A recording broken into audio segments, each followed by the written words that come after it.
우리 하나님 말씀 마태복음 26장 26절로 30절 말씀입니다. 마태복음 26장 26절로 30절 말씀입니다. 신약성경 45면입니다. 자, 우리 한 절씩 교독하겠습니다. 그들이 먹을 때에 예수께서 떡을 가지사 축복하시고 떼어 제자들에게 주시며 이르시되 받아서 먹으라, 이것은 내 몸임이라 하시고 또 잔을 가지사 감사하시고 하시고 그들에게 주시며 이르시되 너희가 다 이것을 마시라. 이것은 죄사함을 얻게 하려고 많은 사람을 위하여 흘리는 바 나의 피 곧 언약의 피니라. 그러나 너희에게 이르노니 내가 포도나무에서 난 것을 이제부터 내 아버지의 나라에서 새 것으로 너희와 함께 마시는 날까지 마시지 아니하리라 하시니라. 다 같이 예, 그들이 찬미하고 감람산으로 나아가니라. 아멘. 따라서 합시다. 이것을 받아서 먹어라. 이것을 받아서 먹어라. 네, 오늘은 성례주일이 되겠습니다. 이것을 받아서 먹어라. 여러분, 우리가 밥 먹을 때 어떻게 합니까? 많이 드세요. 많이 드세요 그러잖아요. 예수님께서 성찬식을 하시면서 먹을 때에 제자들에게 떡을 떼어 주시면서 이것을 받아 먹어라, 받아서 먹어라, 바로 그런 뜻이에요. 많이 먹어라, 많이 먹어라. 이것은 내 몸이다, 내 피다. 이것을 먹고 마시라. 그렇게 하셨던 것입니다. 여러분, 우리가 성찬식을 1년에 2번씩 하잖아요. 그런데 사실 우리는 매주마다 성찬식 하는 것과 마찬가지입니다. 그게 뭡니까? 우리가 예배 끝나면은 뭐예요? 밥 먹잖아요. 예배 끝나면 밥 먹는데 그게 바로 성찬식과 똑같아요. 많이 드세요. 집사님 많이 드세요. 권사님 많이 드세요. 장로님 많이 드세요. 드시고 건강해지세요. 이게 바로 성찬식과 똑같습니다. 예수님께서도 바로 식사하시면서 우리처럼 따로 조그맣게 빵 가지고 하신 것이 아니라 식사하시면서 떡을 그냥 듬뿍 떼주시면서 받아 먹으라. 또 포도주 주시면서 마셔라. 우리가 국을 먹고 밥을 먹는 것처럼 먹고 마시라. 많이 먹으세요. 많이 드세요. 제자들에게 먹으라 하셨던 것이 바로 그런 뜻이 되는 것이에요. 원래 이 성찬식은 어디에서 나왔느냐? 유월절 만찬에서 나왔습니다. 출애굽기에 보면은 유월절이 나옵니다. 유월절을 다른 말로 뭐라고 합니까? 따라서 하세요. 무교절. 유월절을 또 다른 말로 무교절, 같은 뜻이에요. 유월절은 넘어갔다는 뜻이 있고, 무교절은 이 효소가 없는 빵을 먹는다, 이제 그런 뜻이 있어요. 근데 이 유월절 때 이스라엘 백성들이 애굽에서 나오게 되면서 유월절 그 밤에 양을 잡고 또 그 포도주를 마시면서 하나님께서 우리를 애굽에서 구원하여 주셨다. 그게 유월절 잔치의 시작이었습니다. 원래 이 유월절이라고 하는 것은 어떤 의미를 가지고 있느냐? 하나님의 심판의 의미를 가지고 있어요. 하나님의 심판의 의미가 유월절에 있습니다. 그래서 하나님께서 애굽을 심판하시고 우리 백성들을 구원하여 주셨다. 그런 의미를 가지고 있어요. 그러니까 애굽에게 있어서 유월절은 심판의 날이에요. 그러나 이스라엘에게 있어서 유월절은 해방의 날입니다. 애굽에게 있어서는 심판의 날이지만 우리와 같은 이스라엘 백성들에게는 이거는 해방된 날이었던 것이에요. 그러니까 한쪽은 슬픔의 날이지만 우리에게는 기쁨의 날이 바로 이 유월절 잔칫날, 유월절 예식의 날이었던 것입니다. 하나님께서 모든 것을 다 닦아 놓으시고 이 길로 걸어가라, 이 길로 나아가라 그러시면서 구원받을 길을 열어놓으셨던 것입니다. 여러분, 우리가 지난주일에 감사주일을 지켰는데 이 감사하란 말은 다른 말로 뭐겠어요? 바로 기억하라입니다. 기억하라. 그러니까 기억하면은 감사하게 돼 있어요. 불평한다, 이 말은 다른 말로 하면은 망각한다, 잊어버렸다, 그런 뜻과 똑같아요. 그러니까 감사하는 사람들은 기억할 줄 아는 사람들입니다. 잊지 않는 사람들이에요. 근데 불평하는 사람들은 누구예요? 잊어버리는 사람들이에요.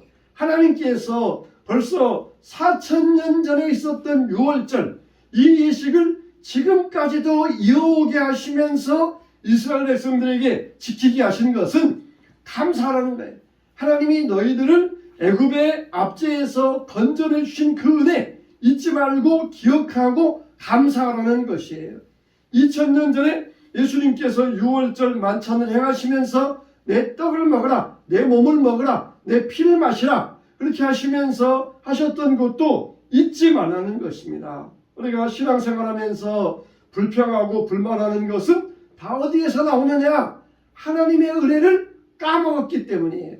세상 살아가면서 힘들고 지치고 피곤하고 하다 보니까 하나님의 은혜를 새까맣게 까먹고 나서는 왜 나에게 이렇게 힘든 일만 생깁니까? 왜 나에게는 다른 사람들처럼 뭐가 없고 물질도 없고 뭐도 없습니까?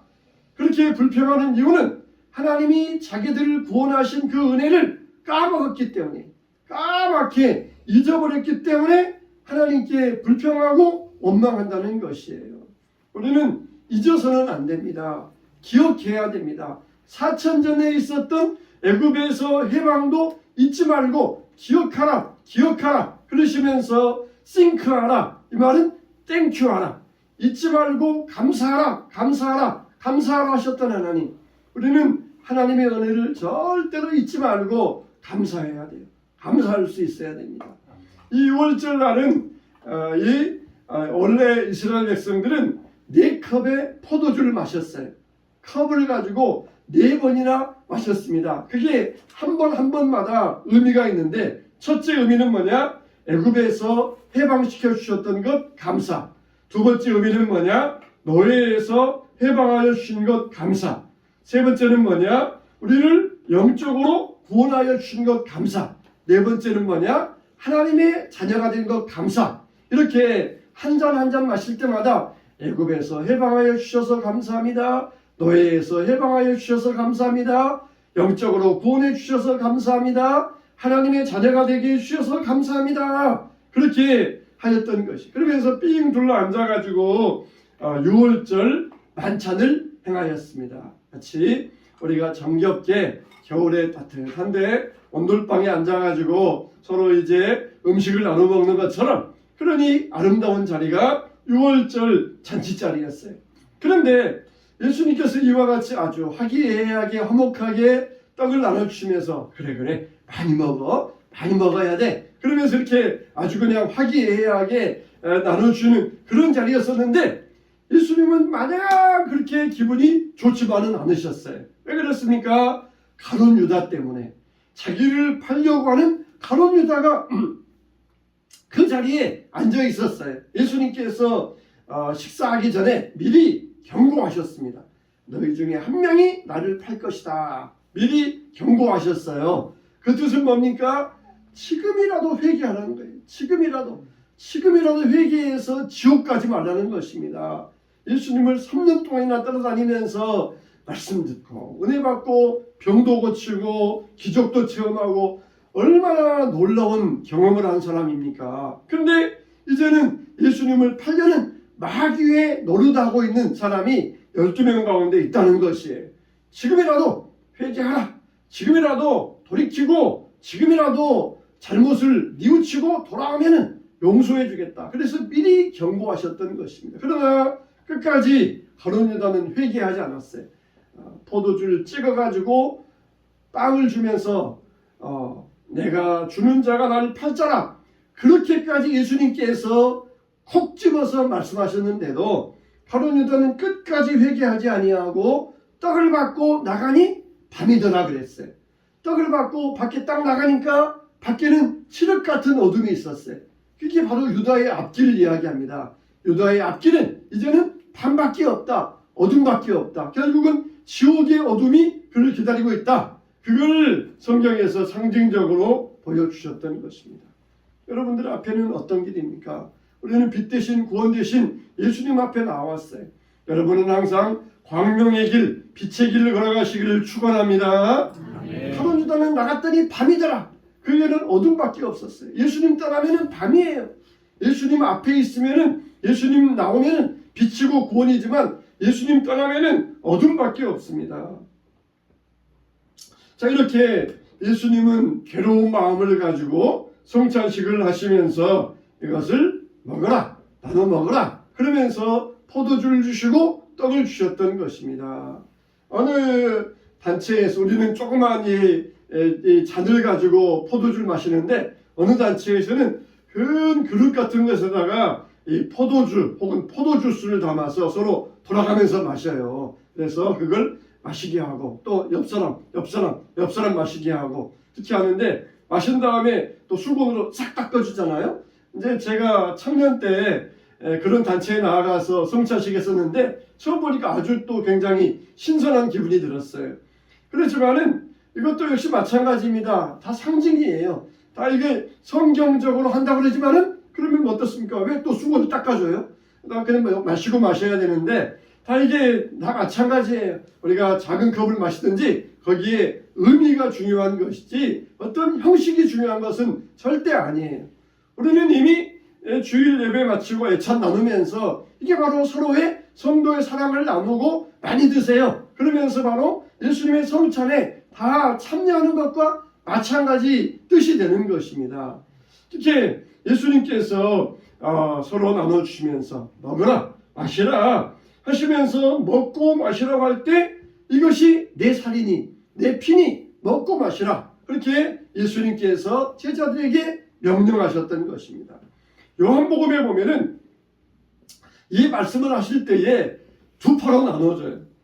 예수님께서 말씀하시길 나는 하늘로서 내려온 산떡이니 이 떡을 먹으면 너희가 영생하리라. 나의 줄 떡은 곧 세상의 생명을 위한 내 살이니라 하시니라. 그러니까 유대인들이 서로 다투어 가로되 이 사람이 어찌 능히 제 살을 우리에게 주어 먹게 하겠느냐 그러면서 서로 두 파로 나누어졌다는 것이, 이것을 믿는 사람도 있었고 믿지 못하는 사람도 있었어요.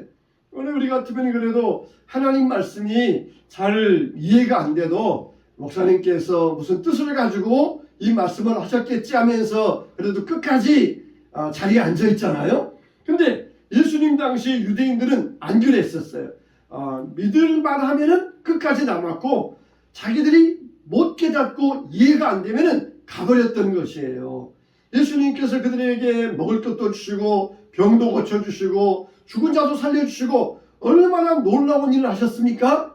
그 정도 되면은 믿어야 되는데 예수님께서 이 내 살과 피를 너희가 먹지 않으면은 너희가 영생을 얻지 못한다. 그러니까 우리 같으면은 다 이해할 수 있잖아요. 그 뜻은 예수님 말씀을 우리가 먹는 것처럼, 음식 먹는 것처럼 우리가 먹고 깨닫고 그 말씀대로 살아야 된다. 우리가 다 이렇게 깨달아지고 믿을 수 있잖아요. 근데 한편의 사람들은 살을 먹으라. 그러니까 뭐 우리가 식인종이야? 우리 피를 마시라. 우리가 무슨 드라큘라야? 우리는 절대로 그렇게 못한다. 그러면서 그냥 떠나버렸던 것이에요. 예수님을 믿지 아니하고 그냥 예수님에게서 멀리 도망가 버렸던 것입니다. 이게 그런 모습이에요. 요한복음 6장에 이런 사람들의 모습이 나옵니다. 내 살을 먹으라, 내 피를 마시라. 그러니까 우리가 어떻게 남의 살을 먹고 남의 피를 마실 수 있겠느냐? 우리는 그렇게 못한다. 그러면서 떠나버리고 말았다는 것입니다. 이 말씀이 어렵도다. 어떻게 우리가 이것을 이해할 수 있느냐? 그러니까 너무 어려우니까 뭐라 그랬어요? 많이 물러가고 다시는 그와 함께 다니지 아니하더라 그랬다는 것입니다. 예수님의 살을 먹고 피를 마시라. 이게 무슨 뜻이에요? 나를 믿으라는 거잖아요. 나를 믿으라. 여러분 음식을 주면은 어떻습니까? 음식을 준 사람을 믿어야 돼요. 안 믿으면 어떻게 하겠어요? 저 사람이 혹시 나 모를 때 무슨 독을 넣은 거 아닌가? 혹은 나 모를 때 침 뱉어가지고 주는 거 아닌가? 그렇게 못 믿으면은 음식을 어떻게 먹겠습니까? 못 먹는 거예요. 그런데 믿기 때문에 음식을 받아서 먹잖아요. 내 살이니 먹으라, 내 피니 마시라. 이 말은 나를 믿고 나를 따라오고 그러면 너희가 영생을 얻게 될 것이다. 그런 뜻으로 하신 말씀인데 이 다른 유대인들은 그런 뜻으로 받아들이지 아니하고 진짜 살을 먹고 진짜 피를 먹는 걸로 알고는 예수님을 떠나가고 말았다는 것입니다. 여러분, 우리가 음식을 먹을 때 어떤 음식을 먹습니까? 살아있는 음식을 먹습니까? 죽은 음식을 먹습니까? 우리는 먹을 때 다 죽은 음식을 먹잖아요. 살아있는 것도 죽여놓고 음식을 먹잖아요. 우리가 김치를 먹을 때 배추가 김치가 되는데 무려 7번이 죽는데요. 첫째는 어떻게 죽느냐? 밭에서 캐올 때 배추가 한번 죽어야 되고, 둘째는 칼로 토막 낼 때 배추가 죽어야 되고, 셋째는 소금에 절여질 때 배추가 죽어야 되고, 네 번째는 양념할 때 죽어야 되고, 다섯 번째는 땅속에 묻힐 때 죽어야 되고, 여섯 번째는 김치독에서 꺼내와서 다시 칼로 썰을 때 죽어야 되고, 마지막 일곱 번째는 입속에 들어가면서 씹혀가지고 죽어야 되고, 이렇게 무려 배추가 7번 죽어야 된다는 것이에요. 산 음식은 먹을 수가 없어요. 다 살아있는 것도 죽여서 먹어야 됩니다. 왜요? 예수님께서 이것이 내 몸이니 이것이 내 피니 먹고 마시라. 그래야 예수님의 몸과 피를 먹고 마셔야 그것이 내 살이 되고 내 피가 되고 내 생명이 된다는 것입니다. 십자가에서 죽어주셔서 내가 너희를 위하여 흘리는 피다. 내가 너희에게 주는 내 몸이다. 그렇게 말씀하시면서 우리를 위한 대속의 제물이 되셨던 것이에요. 여러분, 우리는 어떻게 신앙생활 해야 됩니까? 먹고 마시는 것처럼 신앙생활 해야 돼요. 예수님의 피를 먹고 마셔야 우리가 영생을 얻는다 하는 것처럼 우리의 신앙생활이 매일매일 먹고 마시는 것처럼 신앙생활해야 그게 진짜 신앙생활입니다. 진짜 신앙생활입니다. 미국은 성도들이, 형식적인 성도들이 아주 많습니다. 이름만 걸어놓고 1년에 한두 번, 두세 번 나오고는 신앙생활 한다, 그렇게 하는 성도들이 많아요. 오늘 그 교단의 대표되는 미국의 대표자에게 당신 교단에 성도들이 수백만 명이 교단에 당신 성도들이 있는데 당신이 생각할 때 정말 얼마나 영생을 얻는 교인들이 얼마나 될 것 같습니까? 그렇게 질문해 보았대요. 그러니까 이 교단의 대표가 한참을 생각하더니 한 40%라고 이야기하더라고요. 그러니까 10명 중에 4명 정도만 영생을 얻고 나머지는 자기가 생각할 때 아닌 것 같다는 거예요. 그냥 이름은 교회에 있지만은 살아가는 모습 보면은 똑같이 다니면서 사람들과 믿지 않는 사람과 어울려 다니면서 똑같이 살아가는 모습, 그런 걸 볼 때 10명 중에 4명 정도는 영생 얻을 사람 같지만은 나머지는 확신할 수 없습니다. 그렇게 대답을 하더라는 거예요. 여러분, 정말 우리 한국 교회는 절대로 이래서는 안 될 것입니다. 정말 신앙생활 할 때 가끔 나와서 먹는 것이 아니라 매일 우리가 음식을 먹고 밥을 먹고 국을 먹는 것처럼 우리의 신앙생활이 매일 먹고 마시는 신앙이 되어야 그게 영생 얻는다는 것이에요. 일주일에 한 번 먹고 그게 일주일 살아갈 수 있어요? 1년에 한 번 먹고 살아갈 수 있어요? 살 수 없어요. 죽고 말 것입니다. 우리가 신앙생활 하는 것, 음식 먹고 마시는 것처럼 신앙생활 하면서 하나님을 섬길 때에 그게 바로 영생의 떡이 되는 거예요. 이것을 먹으면 영생을 얻는다. 먹지 않으면 영생을 얻을 수 없다. 그렇게 예수님께서 하신 말씀입니다. 우리가 오늘 성례주일로 지키면서 성찬식을 할 때에 여러분 매일 음식을 먹을 때마다 여러분 우리가 오늘 주일 예배를 뭐라 그래요? 공예배라고 그러잖아요. 공예배. 이 공예배는 공적으로 모인 예배를 공예배. 그러면 반대로 사예배에 있어요. 사예배. 사적 예배는 뭐예요? 여러분이 집에서 가정 예배 드린다든지 혹은 혼자 있을 때 성경 묵상하고 성경, 이건 다 사적인 예배, 사적인 예배. 공적인 예배가 있으면은 사적인 예배가 있는 것이에요. 공적인 예배 때이나 사적인 예배 때이나 같이 예배 드릴 때나 혼자 예배 드릴 때나 가정적으로 예배 드릴 때나 이게 다 하나님께서 받으시는 동일한 예배가 되는 줄로 믿으시기 바랍니다. 우리는 이와 같이 모든 신앙생활을 먹고 마시는 것처럼 음식을 먹고 마시는 것처럼 해야 돼요. 집에서 밥을 먹을 때에도 그냥 먹지 말고 이것은 예수님의 몸이다. 국을 마실 때 이것은 예수님의 피다. 그렇게 마음속으로 믿으면서 음식을 먹고 국을 마시세요. 그게 바로 내 몸속에 예수님의 살이 되고 예수님의 피가 된다는 것입니다. 그러니까 우리가 신앙생활을 먹고 마시는 것처럼 우리 삶의 일상 속에서 하는 것처럼 해요. 심지어 뭐라고 그랬어요? 신앙생활을 뭐라고 그랬어요? 호흡하는 것처럼 하라고 그랬어요. 먹고 마시는 것보다 더 긴밀하게 숨 쉬는 것처럼 호흡하는 것처럼 숨 쉬는 것처럼 하라는 것이에요. 숨 쉬는 것처럼 숨을 안 쉬면은 5분도 못 살잖아요. 숨 쉬는 것처럼 하나님을 예배하고 예수님을 마음속에 새기면서 숨 쉬는 것처럼 하나님을 섬기고 신앙생활을 하라고 그랬어요.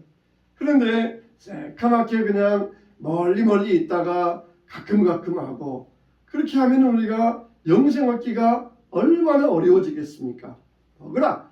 많이 먹어. 많이 마시고 많이 먹어야 된다. 그래야 튼튼하고 그래야 건강해진다. 그렇게 예수님께서 제자들에게 떡을 나눠주시면서 부탁하셨던 것처럼 여러분들도 하나님 말씀 많이 먹어야 돼요. 하나님의 은혜 많이 받아야 됩니다. 하나님과 드리는 예배가 많이 드려져야 됩니다. 가끔 하는 것이 아니라 많이 먹어라, 많이 마셔라 했던 것처럼 하나님 말씀 많이 듣고 기도 많이 하고 우리의 신앙생활이 건강해질 수 있어야 돼요. 많이 먹어라. 그래야 내 살을 먹고 내 피를 마시는 자가 영생할 것이다. 영생을 누리게 될 것이다. 내가 정말 오늘 성찬식을 허락하신 하나님 앞에 감사하시기 바랍니다. 이 성찬이 바로 내 생명과 직결되는 거구나. 영생과 직결되는 거구나. 영생은 믿음과 긴밀한 거구나. 이렇게 우리가 이 마음의 믿음을 가지고 이 성례식을 참여할 때 여러분은 평상시에 음식을 먹고 마실 때 아니 숨을 쉴 때에도 내 믿음이 하나님과 긴밀하게 연결되는 믿음 영생 얻는 믿음으로 이어지게 되시기를 주님의 이름으로 축원합니다. 이것을 받아서 먹어라. 받아서 마셔라. 예수님께서 지금도 나에게 생명의 떡을 주십니다. 음식을 먹을 때에도 예수님의 음식 또 우리가 여러분 말씀을 먹을 때에도 말씀을 들을 때에도 예수님의 음식 그러니까 우리가 육신적인 일과 영적인 일이 이게 따로 이렇게 구분되는 게 아니에요. 다 주 안에서 다 연결되어져 있습니다. 음식을 먹는 것은 육신적인 일이고 말씀을 듣는 것은 영적인 일이다. 그런 게 아니에요. 음식을 먹는 것도 이게 영적인 일이에요. 그것을 육신적인 사람들은 그냥 먹고 배부르면 그만. 그게 육신적인 일이지만 우리는 먹으면서도 이거는 예수님의 몸이다. 내가 이것을 먹고 예배드리고 주님의 일 해야 되겠다. 그러면 그게 영적인 일이 되는 것이에요. 따로 이거는 육신적인 일이다. 영적인 일이다. 그게 구분되는 게 아니고 주 안에서 다 하나로서 합쳐질 수 있다는 것이에요. 그러니까 음식을 먹을 때에도 긴밀하게 연결되어지는 믿음 생활 하시기를 주님의 이름으로 축원을 드리고 다시 한번 이것을 받아서 먹으라 하시는 말씀처럼 예수님을 믿고 예수님을 받아들이고 믿음으로 예수님을 믿는 믿음으로 영생 얻는 구원의 믿음을 얻는 저와 여러분 되시기를 주님의 이름으로 축원합니다.